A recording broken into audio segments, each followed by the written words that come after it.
Welcome to Nerd Studio. நம்ம இன்னைக்கு என்ன பார்க்க போறோம்னா GATE 2020 Civil Engineering morning paper ஒரு question.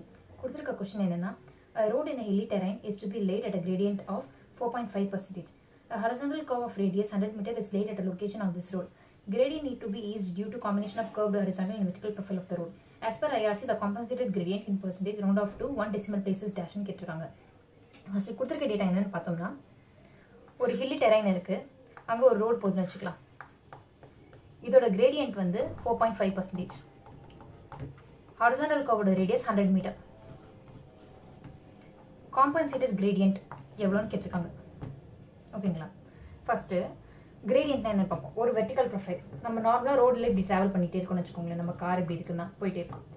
சப்போஸ் இந்த மாதிரி ஒரு ஸ்லோப் இருக்குன்னா அந்த ஸ்லோப்பை நம்ம எப்படி ரெப்ரசென்ட் பண்ணுவோம்னா இது வந்து ஆல்ஃபா, இது 1, இது x. இது வந்து எவ்வளவு ஸ்லோப் ஆயிருக்கு அப்படின்றத எப்படி சொல்லுவோம்? 1 in x. இது வெர்டிகல், இது ஹாரிசான்டல். இல்லனா tan ஆல்ஃபா அவ்வளவு டிகிரி இது வந்து ஸ்லோப் இருக்கு. இல்லனா 100/x% இப்படின்னு ரெப்ரசென்ட் பண்ணலாம். சப்போஸ் இந்த டயகிராமே நான் வந்து இப்படி போடுறேன். இங்க n இது 100 அப்படி சொல்றேன். லைக் இங்க வந்து 100 மீட்டர் இருந்தா இங்க some n metre, maybe 2 or 3 அந்த மாதிரி ஏதோ ஒன்று. இதை நான் எப்படி ரெப்ரசென்ட் பண்ணுவேன்? அதே சேம் தான், vertical to horizontal. n in 100 or n%. இங்க கொடுத்திருக்கிறது n% ஜாட்டா கொடுத்திருக்காங்க. சோ ஒரு வெர்டிகல் ப்ரொஃபைலுக்கு n என்னன்னு கண்டுபிடிச்சாச்சு. r என்னன்னு பார்த்தா ஒரு ஹாரிசான்டல் ரோட் கர்வ் இருக்கு. ஃபார் எக்ஸாம்பிள் நம்ம ஸ்ட்ரைட்டா இப்படி போயிட்டே இருக்கோம் ரோட்ல. அது வந்து நம்ம ரைட் திரும்பலாம், லெஃப்ட் திரும்பலாமா? இதோட ரேடியஸ் இருக்குல்ல, அதான் வந்து r, ரேடியஸ் ஆஃப் ஹாரிசான்டல் இருக்கு. To change the direction of the flow, நம்ம போயிட்டு இருக்கிறதோட டைரக்ஷன் நம்ம சேஞ்ச் பண்றோம். சோ r இப்போ என்னன்னா நான் வந்து இது ஒரு ரோட் இருக்குன்னு வெச்சுக்கலாம்.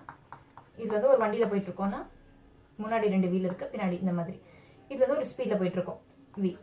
இங்க வந்து tractive force இருக்கும். tractive force the capacity of push or pull of a locomotive. இது வந்து இதுதான் வந்து tractive force. இங்க வந்து நான் இப்போ ரைட் போறேன், இப்படி ரைட் இங்க திரும்புதுன்னு வெச்சுக்கோங்க. அந்த ரோட் என்னோட முன் வீல வந்து திரும்பும் நான் அப்ளை பண்றதுக்கு ஏத்த மாதிரி. பின் வீல் திரும்பாது. இது வந்து நேரா போயிட்டு இருக்கும்போது t இருந்துச்சா, ஒரு ஆல்பா நான் திருப்புறேன். இது வந்து t cos ஆல்பா. இந்த ஃபோர்ஸ்ல தான் நான் திருப்புவேன். ஏன்னா கர்வ் வரும்போதே நம்மளுக்கு அந்த மாதிரி தான் திரும்பும். ஸோ நான் ஸ்ட்ரெயிட்டாக போயிட்டு இருக்கும்போது டீல போனேன். சப்போஸ் இந்த மாதிரி நான் ரைட் போகும்போது t cos ஆல்ஃபா தான் என்னோட ட்ராக்டிவ் ஃபோர்ஸ் மாறிடுது. அப்போ என்னோட லாஸ் என்ன? நம்ம போயிட்டு இருந்த லாஸ் t - t cos ஆல்ஃபாவா? இவ்வளோ எனக்கு லாஸ் ஆயிடுது. ஏன்னா நான் ரைட் திரும்பினாலையோ இல்லை லெஃப்ட் திரும்பினாலையோ எனக்கு இது லாஸ் ஆயிடுது. அண்ட் இதில் என்ன பண்ணலாம்னா, இப்போ இது ஆல்ரெடி இது வந்து வெர்டிகல் ப்ரொஃபைலாக இருக்கு. இது இந்த கிரேடியன்ட் கொடுத்துருக்காங்களா, அது வந்து ரூலிங் கிரேடியன்ட். இப்போ எங்கள் ஹாரிசான்டல் கர்வும் வர்றதுனால நான் என்ன பண்ண போறேன்னா இந்த கிரேடை கம்மி பண்ண போறேன். ஏன் நான் இதை கம்மி பண்றேன்னா, கம்மினா காம்பன்சேட் நான் ஏன் பண்றேன்னா என்னோட லாஸை நான் டிக்ரீஸ் பண்றதுக்கு. இப்போ நம்ம ஒரு ஸ்பீட்லேயே போயிட்டு இருக்கோம்னு வச்சுக்கோங்களேன், ரைட்ல வருது, அங்கே வந்து ஸ்பீட் கம்மியாகுது, என்னோட அந்த pulling capacity of the vehicle வந்து கம்மியாகுதுன்னா நான் ஸ்ட்ரெயிட்டா போறதுக்கும் ரைட் திரும்புறதுக்கும் ஒரு டிஃபரன்ஸ் இருக்குல்ல. நான் வந்து அதை ஸ்மூத்தா டிராவல் பண்ணணும்னு ட்ரை பண்றதுக்காக, ஸோ இந்த லாஸை நான் கம்மி பண்றதுக்காக என்னோட கிரேடியன்ட்டையும் நான் காம்பன்சேட் பண்றேன். அதான் வந்து இந்த கிரேட் காம்பன்சேஷன் கான்செப்ட். ஸோ எப்படி அதை பண்ணலாம்னா ஒரு ஃபார்முலா இருக்கு, நல்லா பார்த்துக்கோங்க. கிரேட் காம்பன்சேஷன் நான் எவ்வளோ கம்மி பண்ணணும், that is equal to 30 + r/r or 75/r. 30 + r என்ன 100/100, 30 + 100/100 or 75/100. இது வந்து 1.3, இது வந்து 0.75. எது கம்மியாக இருக்கோ அதை எடுத்துக்கணும், less value. So 0.75. So great compensation is equal to 0.75%. நான் இதை வந்து கம்மி பண்ணணும். எதுலேருந்து கம்மி பண்ணணும்? ரூலிங்லேருந்து கம்மி பண்ணணும், இந்த 4.5லேருந்து. ஸோ காம்பன்சேட்டட் கிரேட் கடைசியாக நான் ப்ரொவைட் பண்ண போகிற கிரேட் காம்பன்சேட்டட் கிரேடே நான் என்ன ப்ரொவைட் பண்ணுறேன் அப்படின்னு பார்த்தா 4.5 - 0.75 ஆனால் 3.75 இருக்கு. என்ன கேட்டிருந்தாங்க கொஸ்டினில்? கிரேட் காம்பன்சேட்டட் கிரேடுன்னு தான் கேட்டிருந்தாங்க.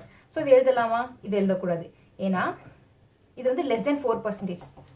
எப்பயுமே நம்ம கண்டுபிடிக்கிற காம்பன்சேட்டட் கிரேட் less than 4% இருந்தால் அது ப்ரொவைட் பண்ணக்கூடாது, 4% தான் ப்ரொவைட் பண்ணணும். ஓகேங்களா? சப்போஸ் இதே 4.1, 4.5 அந்த மாதிரி தான் அதை டேரெக்டாக ப்ரொவைட் பண்ணிடலாம். அப்போது நம்மளோட மறுபடியும் ஜிசி என்னன்னு பார்த்துருக்காங்க, கிரேட் காம்பன்சேஷன். அப்போ நான் எவ்வளோ கிரேட் காம்பன்சேட் பண்ணியிருக்கேன்? இந்த 4.5லேருந்து இந்த 4 மைனஸ் ஆயிடுச்சுன்னா 0.5. ஸோ கொஞ்சம் ட்ரிக்கியாக இருக்குல்ல. நார்மல் ஜென்ரலாக வந்து ஜிசிக்கு ஒரு ஃபார்முலா இருக்குது. இது ரெண்டுத்துலேருந்து ஒரு லெஸ் எடுப்பேன். சிஜி இது ஜிசி என்னது நான் எவ்வளோ கம்மி பண்ணுன்றது. காம்பன்சேட்டட் கிரேட் வந்து இந்த ரூலிங்லேருந்து அந்த ஜிசி மைனஸ் பண்ணிவிட்டு நான் நிஜமாலே எவ்வளோ ப்ரொவைட் பண்ண போகிறேன்றது. ப்ரொவைட் பண்ணுறது 4%க்கு மேலே இருக்கணும். இங்கே 3.75 வந்ததுனால நான் 4 எடுத்துப்பேன்.